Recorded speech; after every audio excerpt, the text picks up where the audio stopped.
I was sitting in our competitor's lobby, pretending to wait for a meeting, when I heard my own voice coming through the wall. My exact words.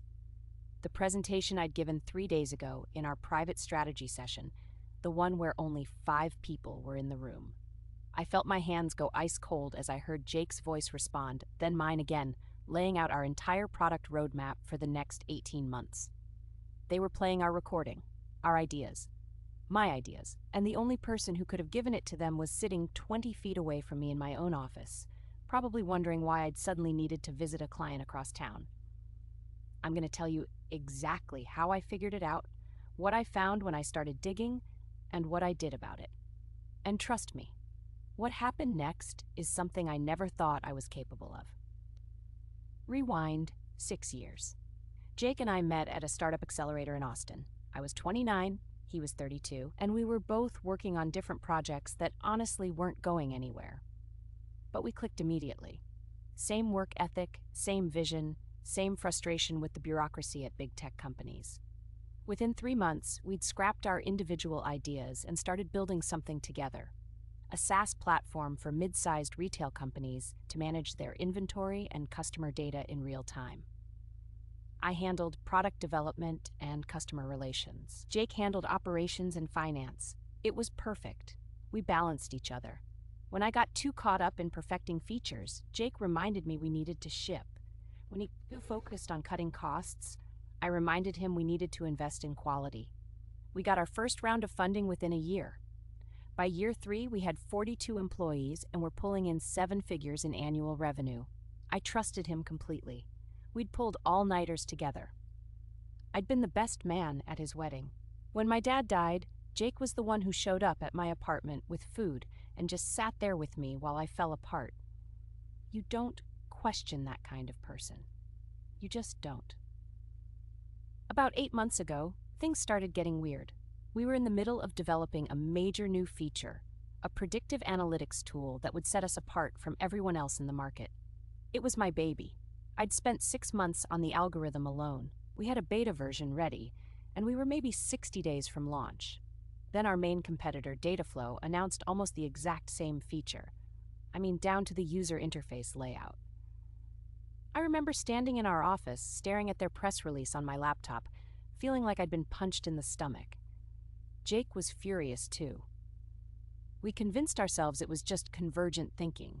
You know, 2 companies arriving at the same solution independently. It happens in tech, but then it happened again. We pivoted our marketing strategy to focus on healthcare clients. 2 weeks later, Dataflow launched a healthcare-specific campaign with messaging that sounded like they'd copy-pasted from our internal planning docs.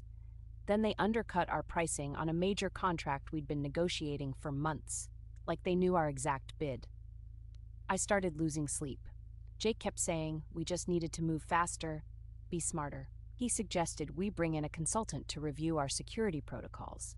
Said maybe we had a leak in the team.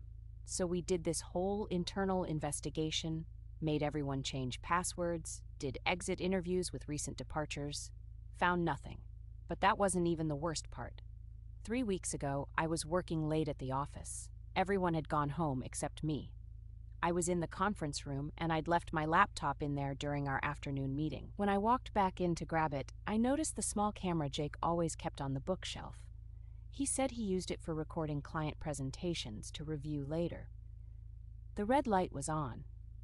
I didn't think much of it at first, but something made me check the camera's memory card, and there they were. Hours and hours of footage. Our Monday morning strategy sessions, our Friday planning meetings, our private conversations about product roadmap, pricing, client negotiations, everything. My hands were shaking so hard I could barely navigate the files. The recordings went back 7 months, right to when the coincidences started. I sat there in that empty conference room until 2 a.m., watching files, trying to make it make sense, trying to find any explanation other than the obvious one. But there wasn't one. Jake had been recording us, recording me, and the timestamps on the files showed they'd been copied to an external drive multiple times. I wanted to scream. I wanted to walk into his office the next morning and just lose it. But I didn't. I went home. I barely slept. And when I came in the next day, I smiled at Jake like nothing was wrong and suggested we grab coffee. Stay with me, because what I did next is the part that still keeps me up at night. I couldn't prove he was selling the recordings without tipping my hand, so I created a test. In our next strategy meeting, I pitched a completely fake product idea. I made it sound revolutionary, a blockchain-integrated supply chain tracker. I spent 20 minutes going into detail about our development timeline and our target market. Jake loved it, said we should fast-track it. The whole thing was fiction, but I sold it like my life depended on it. Then I waited. 11 days later, Dataflow announced their newest feature in development, a blockchain-integrated supply chain solution. They'd even used the same technical terminology I'd made up on the spot. I had him. I still couldn't go to the police. Corporate espionage is almost impossible to prosecute without ironclad proof, and a good lawyer would say the recordings were for internal documentation purposes. But I didn't need the police. I set up a meeting with Dataflow, told them I was interested in discussing a potential partnership. They were shocked. We'd been rivals for years, but they took the meeting. And that's when I found myself in their lobby, listening to my own voice coming through the wall. When I got back to the office, I called an emergency board meeting. Just me, Jake, and our 3 investors. I told them I had serious concerns about a security breach. Then I played them the recordings from the conference room camera.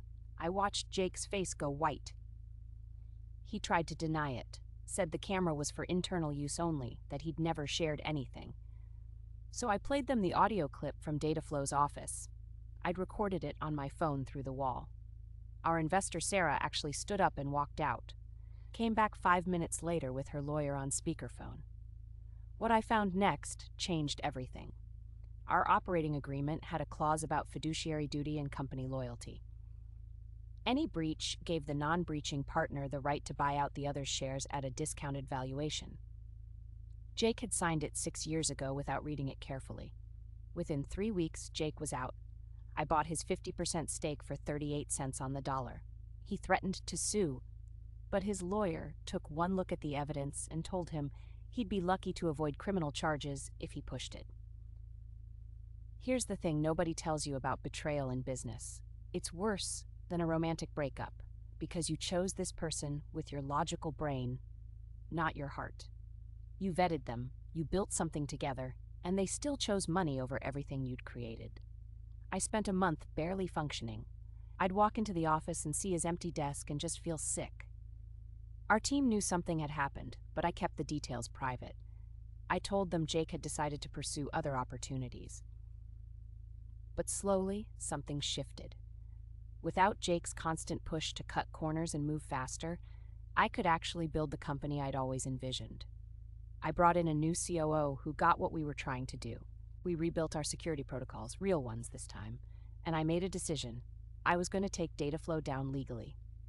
We filed a lawsuit for trade secret theft. It took 14 months, but we won. They had to pay damages and publicly acknowledge they'd used proprietary information obtained through corporate espionage. Their stock dropped 23% in a week. 3 months later, they were acquired at a fire sale price. As for Jake, last I heard, he's working as a mid-level consultant somewhere in Denver. None of the investors in our network will touch him. That's the thing about Silicon Valley. It's a small world, and word travels fast. My company? We just closed our Series B funding at a valuation 4 times higher than when Jake left. I own 62% of it, and every single strategy meeting happens in a room I personally sweep for devices before we start. If you're building something with a partner, in business or anywhere else, listen to your gut, not the red flags you can explain away, the ones that make your stomach turn at 2 a.m. when you're alone with your thoughts. Those are the ones that are trying to save you. If this story resonated with you, subscribe. I share a new story every single week. And drop a comment below if you've ever been betrayed by someone you completely trusted in business or in life. You are not alone, and you will get through this.